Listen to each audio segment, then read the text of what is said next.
Македонија нема докази за руско влијание во пресрет на референдумот. Ова го изјави премиерот Зоран Заев, кој вели дека земјата нема идентификувано странски држави кои шират лажни вести на овие простори. Заев смета дека Русија е пријател на Македонија и дека нема ништо против членството на земјата во Европската Унија, но отворено се спротивставува на зачленувањето во НАТО. Немам јас докази за некое руско влијание овде.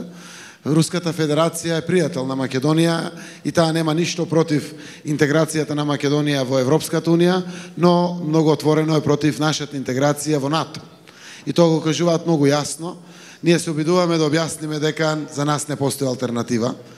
Освен интеграцијата целосна во НАТО и во Европската Унија, сакаме да градиме пријателство со сите земји и со Руската Федерација, така да верувам дека сето она што представува експликација на пријателство овде во Македонија ќе го прифатат токму и пријателите од Русија, заради тоа што нашите граѓани имат јасна определба и верувам дека ќе успеат во таа своја определба и стратешка цел. Во дводневна поседа на Македонија еврокомесарот за проширување Јоханес Хан и тој како и Заев беа дел од настанот Денови на медиуми на земјите од Западен Балкан, кој годинава се одржува во Скопје.